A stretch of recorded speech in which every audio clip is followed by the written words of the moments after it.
Hey guys, today I'm going to show you how to make a puki. Now in pottery, a puki is a shallow dish or bowl that you form the foot of your pot on. And it's also very useful because it allows you to easily spin your pot as you're working on it. Most pukis are very shallow. This one's barely a bowl at all, but some potters will make theirs deeper like a regular bowl. Now, when I was growing up, I had some family members who used puki as a term of endearment, but that was puki with 2 O's. This puki is P-U-K-I, and I want to give you a little PSA, a little warning. Make sure if you decide to go look up more about pottery pukis that you include that term pottery in your search. Puki is also a vulgar term in some other languages, so make sure when you go do your search that you search for pottery puki so that you get the results you're looking for. Also, if you want to know more about pukis, I've left a couple links to some videos by another potter on YouTube named Andy Ward. He does a lot of Southwest style pottery and he has a couple of good videos on pukis. So I've left some links to those videos in case you want to know more about the history of pukis and how to use them and kind of see him make one as well. Let's get into the easiest way to make a puki.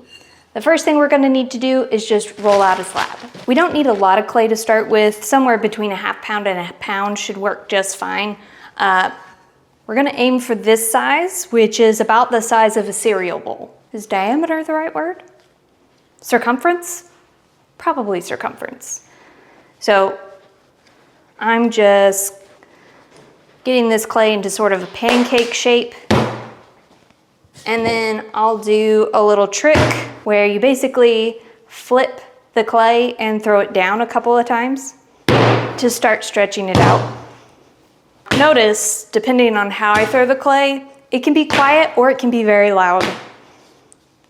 All right, then I'm gonna roll it the rest of the way. Now all we wanna do here is make sure that the slab of clay is an even thickness. I've got a couple of air bubbles here, so I'll go ahead and pop those. And push all the air out. Ooh, that one's kind of deep.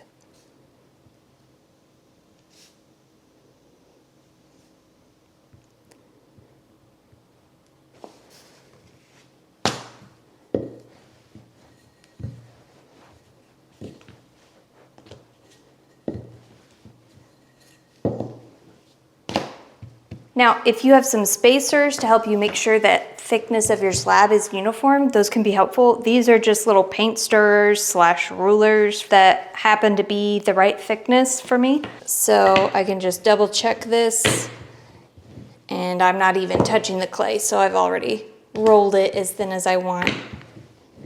All right, now we just need to cut out a circle. So I'm just gonna take this bowl and trace it.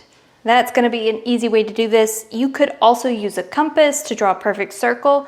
If you're gonna do that, I recommend drawing it on paper and putting the paper on your clay because compasses and clay don't usually get along well. All right, so I just lightly did that. I could have gone ahead and gone all the way through, but I'm gonna go ahead and go around. Now, one thing you want to make sure you're doing here, I'm cutting this with a needle tool. You could cut it with a little knife or whatever, but you want to make sure that you keep your needle tool not vertical, but you don't want it to be leaning left to right in the space. You want to keep it so that it stays upright so that you cut a 90-degree angle around the edge. So if you think about your needle tool in 3 dimensions, right? We have vertical, right side up, so it could be leaning left to right, it could be leaning forward or back. It's okay for it to lean forward or back in relation to the line, but we don't want it to lean left to right because we don't want to cut a bevel. Now I say all that, this is low stakes. If you get a bevel, it's not going to be a big deal.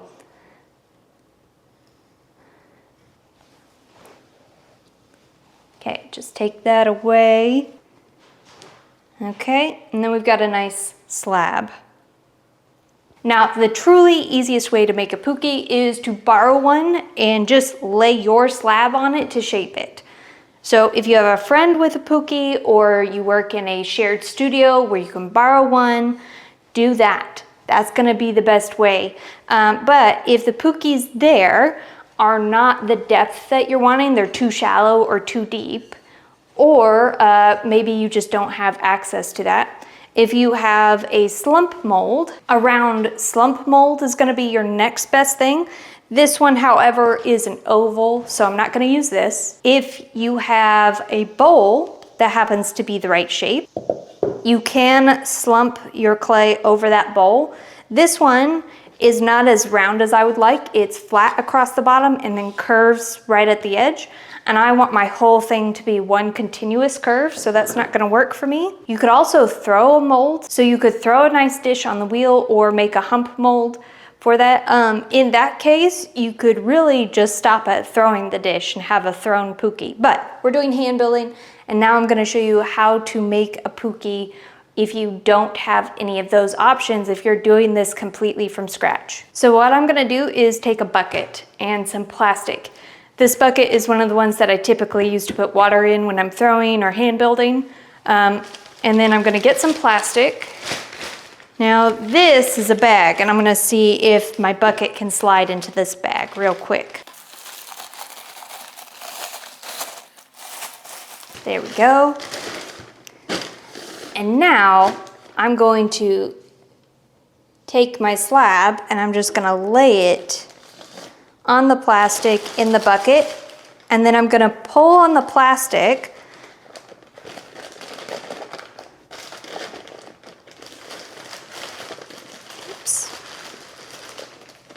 to get a nice even curve to it. And so basically I'm making a slump mold just out of plastic and using the bucket to give it that round feeling. Now before I leave this to sit here, I do want to clean up my edges and round them over. I don't want these edges to be sharp. Just gonna take my sponge here.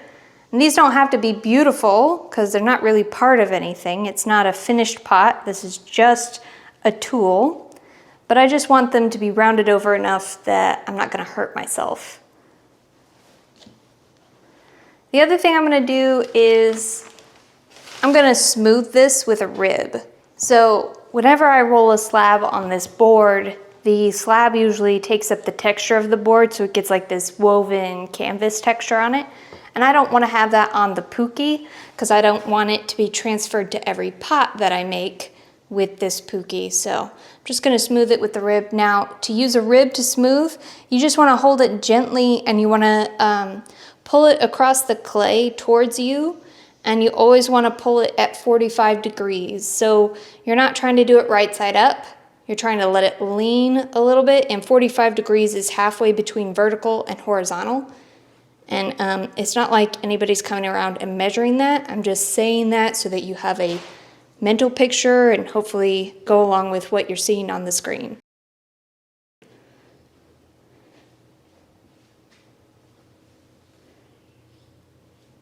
Okay, and once that's smoothed out, now I'm really ready to put this onto my slump mold. So I didn't use a rib to smooth out the other side because that would have just made this side get textured and the other side's the back, so it's not gonna matter. Now one thing we want to make sure of here is you kind of need to pull on the plastic a little bit. So we want to make sure that the plastic is pulled taut so that it's supporting the clay in a even way so that it's not like sinking in one spot and raised in another. And then I'm just going to take my rib here and go across it like this and try to really form that bowl shape. I can go around and I can go through the middle. And I just want to press it into that round shape. Now, I am kind of getting some corners here, so I want to counteract that. Okay, and that's basically it.